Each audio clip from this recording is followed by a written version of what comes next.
First, Deirdre, if you'd like to take over, we'll hand the baton to you. Terrific. Well, thank you very much. And it's so nice to be with everyone today. Let me just get up my slides.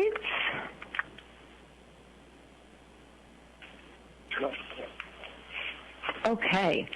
So I thought I'd start off in really getting everybody into the mindset of measurement, accountability, and what I call being the masters of the metrics, or becoming a master of the metrics. And this is actually something that came out of my book that I wrote back in 2012, where I was defining all these new practices for PR professionals. And really, the master of the metrics is somebody who understands that we have to show more measurement accountability today. And social media is one of the things that really helped to make this happen in an age of conversations, social conversations, but really how we have to deliver value to our organization. And in so many ways, people look at accountability differently. So I'm going to ask you now a question just to think about. Do you see yourself as a master of the metrics? And then I'll ask that same question after I get through some of the theory that's in these slides. So think about it, because in order to be a master of the metrics, you have to start in a certain place, understanding, of course, that there is strategy and planning that goes into anything that you do. And far too often, what we see is our professionals who jump into the tactics of the communication. And believe me, that's all the fun stuff. And now you're in my classroom. As Todd had said, I am a professor. I'm teaching right now at UMass, and I'm a capstone advisor at NYU. And so many times we just want to communicate. But as you can see underneath the iceberg here, that measurement and ROI is a part of the plan, and it requires your attention and planning. So what I like to do is to say, okay, let's define that role as a master of the metrics. So that's my practice number 8. And maybe just think about how you are looking at your goals and objectives. First of all, are you asking yourself what you're trying to achieve? Do you understand the metrics that allow you to actually track back to your goals and objectives? Are those objectives quantified and benchmarked over time? Are you understanding what your executives are looking for in terms of the metrics that make them happy in the higher level buckets that they look at and they care about, versus maybe what other stakeholders in the organization want from you? And those are some of the areas that you really have to think about and map out before you start communicating. So you can, of course, look at this diagram more deeply. These materials will be available to you after the presentation today. So just to break it down a little bit more, on this next slide, so ask yourself, what are your goals? Now, in public relations and communications, I always like to think about the outputs, the outtakes, and the outcomes. And, you know, everybody knows the outputs are all the things that we push out there. That's more the news releases, the blog posts, the infographics, all the posts you're putting on Facebook. It's everything that we're saying and doing. Our outtakes are what inspire others to write about us, the journalists, the bloggers, our customers, and what they're doing because we actually shared something valuable. And when it comes to the outcomes, that's going to be something that moves the needle for the business. What happens from your communication that actually leads to, maybe it's a brand lift, maybe it's, if it's internal employee communications, it's more productivity, maybe it's something around customer satisfaction, maybe it's leads and sales. Those are outcomes that your communication is a part of. And I just gave some examples to say, hey, if you're looking at outcomes, you still have to make sure that you are quantifying and benchmarking over time. Same thing in example number 2 with an outtake. You know, if we're increasing our earned media or editorial placements, how much are we doing that and by when? If we're driving more downloads for lead generation because we're driving our communication to a website, a landing page, how many downloads are increasing over time and by what percentage. So that is the thinking behind it, and this is all baked into your program before you even start.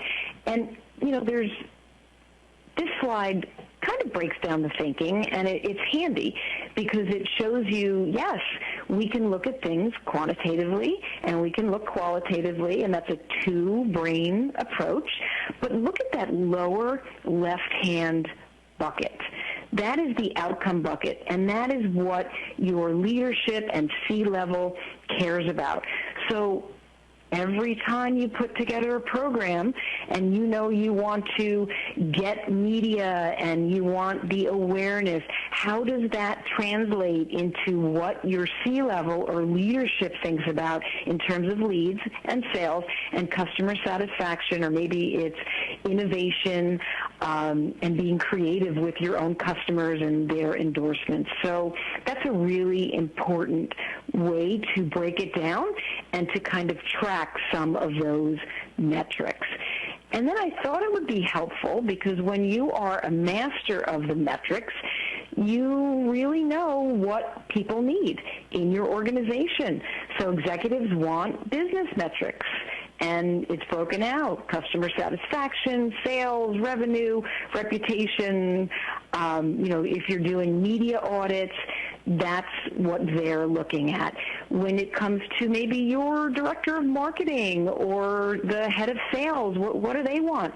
It's word of mouth, it's daily volume, it's share of voice, it's any insights you glean from customers, it's those valuable endorsements.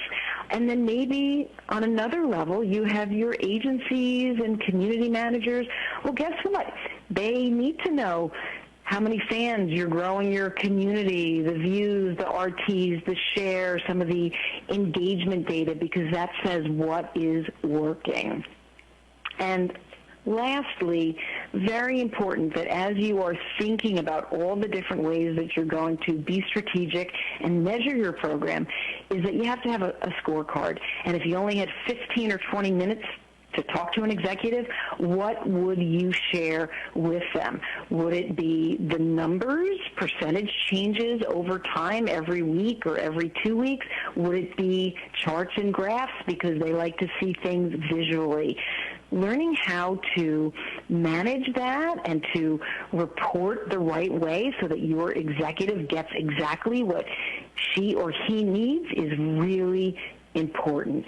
So those are just a few of the ways that you can step back and really now you can ask yourself, once again, am I a master of the metrics, and what do you need to do to move from your outputs through to your outtakes all the way to your outcomes? And I did want to share this slide, which it's a honeycomb poster diagram that you can download for free. It includes practice number 8, which is the master of the metrics, as well as all the other practices that we now need to think about. And you can go to www.8prpractices.com and you can download that poster or any one of the practices for free. And I am now going to hand it back over to Todd. Thanks, Deirdre. For those of you who joined us a little bit late, that's Deirdre Breckenridge, who just spoke, CEO of Pure Performance Communications. I wanted to ask you just a couple of questions, Deirdre. First of all, for any of the attendees today who are over 40, that last slide of yours looks comfortingly familiar as the Light Bright game. Is that correct? It does look like that, doesn't it? I used to play with Light Bright a long time ago. I appreciate it for that. The other thing I appreciated was your comments. If you were going to share something with the C-suite, one of your executives, you asked kind of the rhetorical question, what would you share with them? I just wanted to get an idea. If there was one or two key metrics that you would suggest to someone getting started with measurement, and being asked to share some metrics, is there one or two that you would recommend as a starting point? Yes, so they definitely, so they love share of voice, which you would track against competitors, but I would take that a step further. It is extremely important to show your executives how message pull-through comes in the form of all of those articles and the bloggers that write about you and even your customers. That is so important to let executives know that the time you spend working on those messages is actually resonating and getting out there. So that's a couple ways, as well as the traffic that as a result of your communication and all of your media and all of the blog posts, and that it drives somewhere, and that you can show traffic to the website and the performance analytics after that. What do people do? How do they behave? Great, thank you. We're moving into the last few minutes of our session today. Is there one nugget of wisdom, Deirdre, that you could share with our attendees that if they take nothing else away from today's call, they can remember this and that will help them on their path to media measurement reliability? Yes, I'll just say that if you're a master of the metrics, that means that you understand the importance of data analytics and your accountability, and that you're going to be able to truly demonstrate value so that you can make a friend in the C-suite.